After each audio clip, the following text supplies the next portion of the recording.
Hey there, and welcome to our channel, where every day is an adventure waiting to be shared. I'm Manda, and together with Dan and Aria, we explore, capture, and most importantly, enjoy every moment together. Join us on this incredible journey around the globe. Welcome to Budapest, the vibrant capital of Hungary. Known as the Pearl of the Danube, Budapest is a city brimming with history, beautiful architecture, and a lively cultural scene. In this video, we're spending 3 days exploring the city's absolute must-see attractions, from their iconic landmarks to hidden gems. Whether you're a first-time visitor or returning for another adventure, there's something here for everyone. Let the journey begin. Where are we? We are in a new country called Budapest, which is in Hungary. New city in Budapest, yeah, in Hungary. Excited? Excited! Have we had a big day? Yeah. Yeah. What time did we get up? 7 o'clock. 6. 6. And what time is it now? 7 o'clock in the night. 7 o'clock at night. Yeah. We only just got here. Yep. Alright, let's go. Let's pick up the car.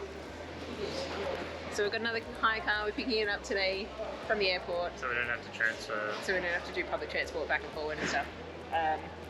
For our next European stint. Let's begin Budapest. What's going on? Keep left to continue on Forest Found. Just, stressing a little. Oh, shit. Yep, wrong lane. Alrighty, we've just picked up our hire car. Pest. We hired through Károlyi, something like that. It's a right-hand drive, left-hand side drive on the right-hand side of the road, so opposite to our normal, and opposite to what we've just been doing in the UK. It's a manual, therefore the manual is on the wrong side for us as well. Yeah, the gear lever's on the total wrong side. So the gear lever is like a right-hand side, so you got to, even though we're used to doing gears on the left, you've got to switch that to try and learn right, and they're like opposite way out. So, but the clutch and accelerator and brake are the same as if we were to drive, so same foot. So you got the right foot with your accelerator, brake, and left for clutch, which is such a weird combination. You're the one saying it's weird, mate. You're not even driving. I know, but it's weird, and I'm not even driving. Exactly. Such a weird combination. So near your car at night in a city I don't know, in an unfamiliar vehicle on the wrong side of the road with a manual vehicle with the gear stick on the wrong side. What could possibly go wrong? Nothing. We've got a really good Airbnb host waiting for us to arrive, and it's all going to be wonderful. Parking garage. With a garage, exactly. So we don't have to worry about street parking, yeah, it'll be fine. We're doing okay. It's pretty straightforward. Luckily it's not peak hour. Hey, it could be worse. It could be peak hour. It's kind of quiet on the road here. Alright, let's see how we go. We stayed just on the edge of the Palace district, right in the city centre. This was a great location, near public transport, within walking distance to some attractions, and had plenty of groceries and eatery options to choose from. We're kicking off day 1 with a visit to the Citadel, historic Buda Castle and Castle Hill.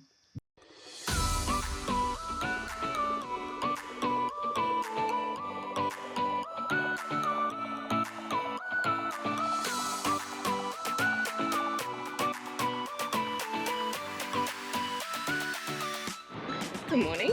We have caught the metro across to the other side of the river, and we're going to check out the Citadel and castle districts and stuff along this side of the river.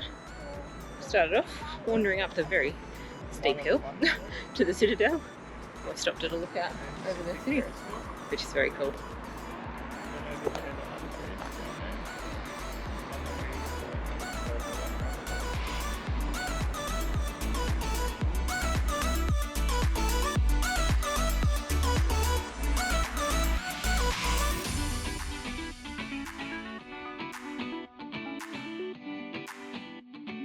So we walked up to the Citadel and it's closed off. You can't actually access it. Well, we're enjoying a nice view of the city as well. So this on the riverside of the, Parkland, there's all these different viewpoints that you can check out the city, which is awesome. This side is also shady and there's a breeze, which is making much of a difference because it is like over 30 degrees today and it is hot in the sun and no breeze, so it's much nicer on this side. We're much happier.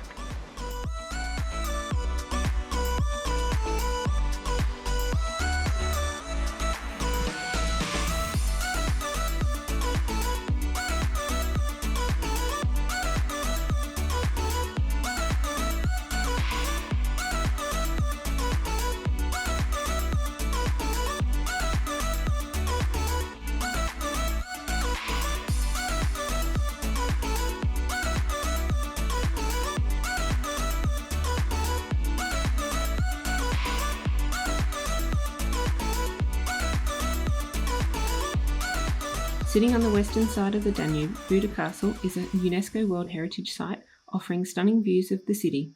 Originally built in the 13th century, this castle has been destroyed and rebuilt multiple times throughout its history. Today, Buda Castle houses the Hungarian National Gallery and the Budapest History Museum. If you're interested in learning about Hungarian art and history, be sure to stop inside for a look. Otherwise, simply wandering around the castle hill and soaking in the views is a must. Alrighty, second attraction for the day, and the second one that's closed. Having a bit of a fail at the attraction day today. So we tried to attempt Buda Castle, which you can just walk around and have a look at. There's a couple of museums and things like that. It's meant to be pretty much free entry for the courtyards and grounds and stuff to look around and stuff like that. And yeah, that's what we'll do. However, there just happens to be, started yesterday, is a wine festival, and they do not let you in to wander around the grounds while ever there's a festival in without you paying for the festival price ticket thing. And well, wine's not our thing, and doing it with Aria just wouldn't be the best of fun. So we got to see Buda Castle from the outside. We are now wandering around Castle District, which is like just pretty much next to it. And it's quiet, it's shady, it's colourful. Yeah. Roman statues. Random sculptures and statues. Fresco. And we found a corridor we're just going to walk down. So yeah, we're kind of just now wandering and see what we get up to, see what we find.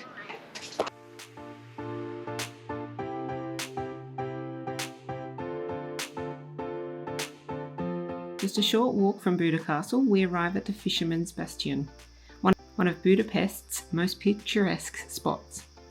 Built in the late 19th century, this neo-Gothic structure was named after the Guild of Fishermen who once defended this stretch of the city walls. Fisherman's Bastion offers some of the best views of the Parliament building across the Danube.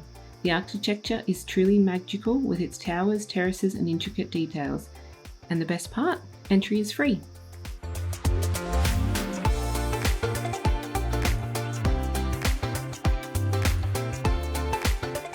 Right next to Fisherman's Bastion is Matthias Church, another must-see attraction on Castle Hill. Dating back to the 14th century, this church has been the site of many royal coronations and weddings. The church's colourful tiled roof and stunning interior makes it one of Budapest's most unique religious sites. We made our way down from Castle District to the banks of the Danube. We stopped for views of the Parliament building on the Pest side of the city. This neo-Gothic masterpiece is one of the largest and most iconic buildings in Budapest. The Parliament offers guided tours if you're interested in seeing the interiors, including Hungary's crown jewels, but even from the outside, it's an impressive sight and a perfect photo spot. So we're going out for dinner to a restaurant that the Airbnb host recommended. It's his favourite goulash, and it's just down the road, so we've walked there. Daniel's ordered the goulash, and I've ordered some other thing, pork with risotto and stuff. It sounds delicious, and yeah, looking forward to it.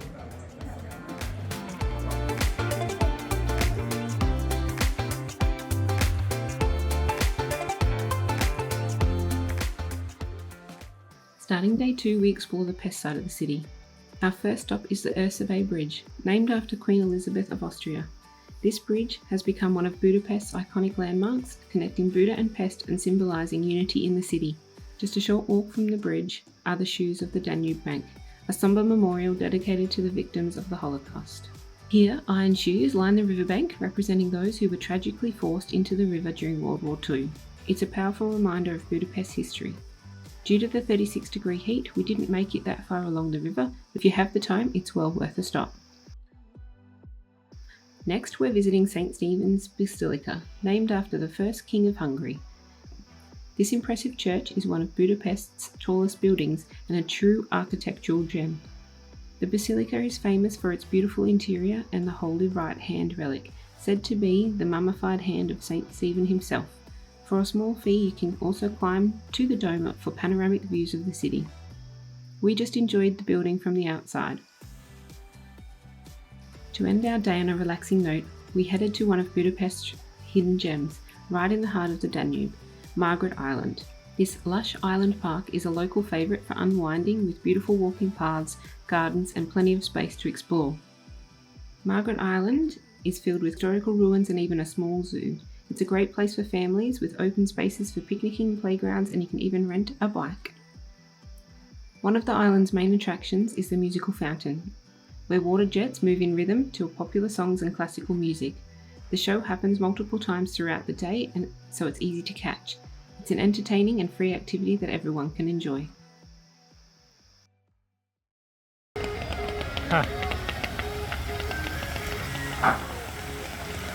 Wow!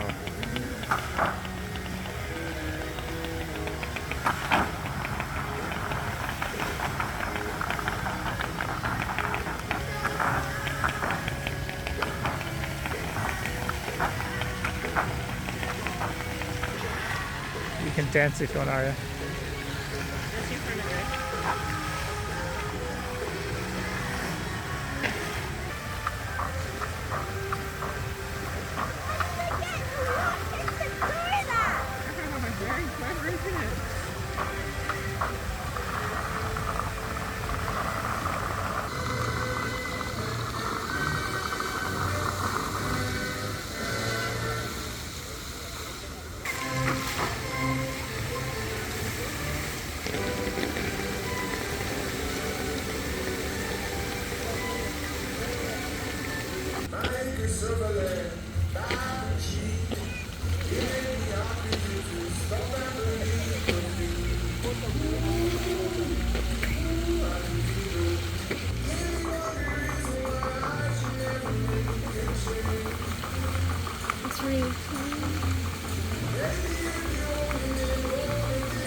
We just got back from the tram, and we caught the tram to Margaret Island, and tonight, as a special treat, tonight we went out to look at the city at night after dinner.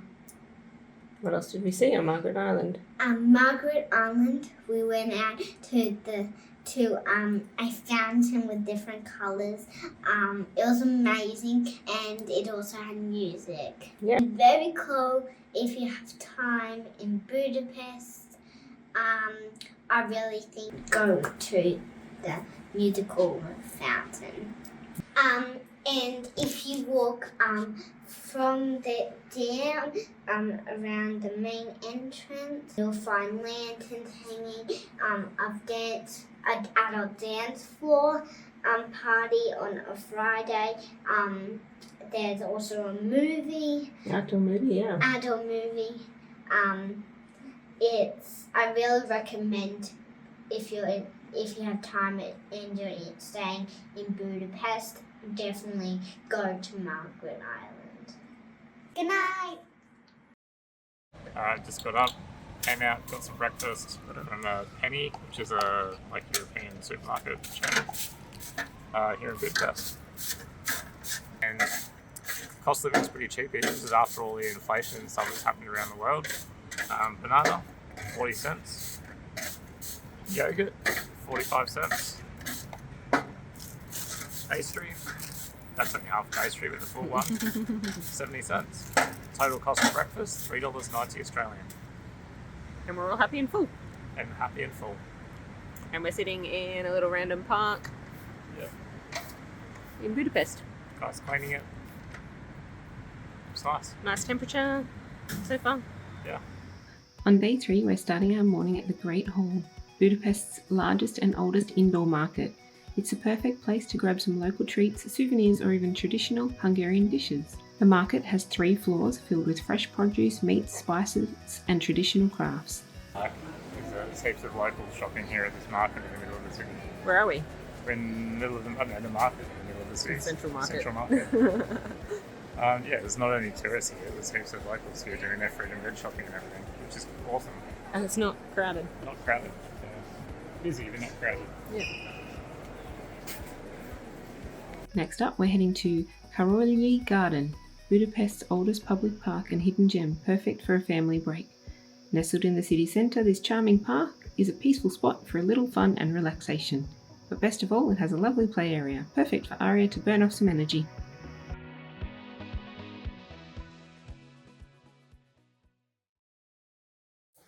That wraps up our 3 days in Budapest, but before we go, I'll just take you through a few of our hints and tips to help you for your trip to Budapest. Tip number 1, public transport and getting around. Budapest has a fantastic public transport system and there's no need for a car.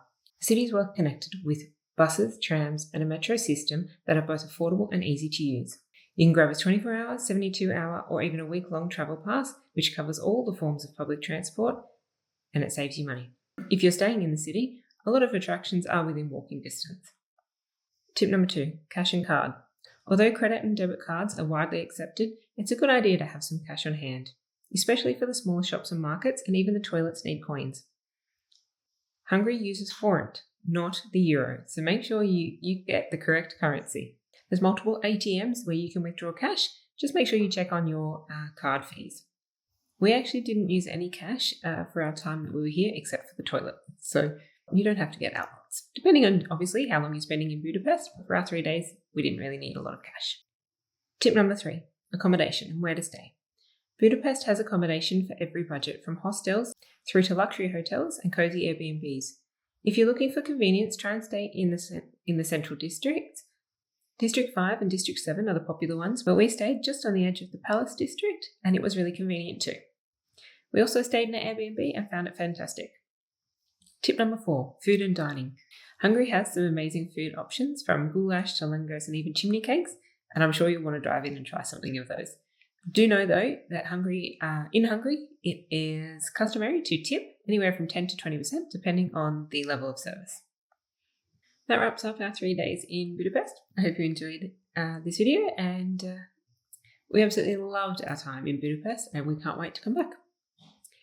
The city has so much to offer, and if you enjoyed this video, don't forget, please like, subscribe, click that notification bell so you don't miss out on any of our upcoming adventures. Let me know in the comments, which Budapest attraction have you been to, or would you love to visit the most? Coming up next episode, the beginning of our epic Romanian road trip series. Romania is truly Europe's hidden gem. This country has blown us away with its beauty, charm and history. Honestly, it is the most unexpected highlight of our European adventure so far. We're kicking things off in the vibrant city of Oradea and then heading to Cluj-Napoca. Don't forget to hit that subscribe button so you don't miss it. We'll see you soon.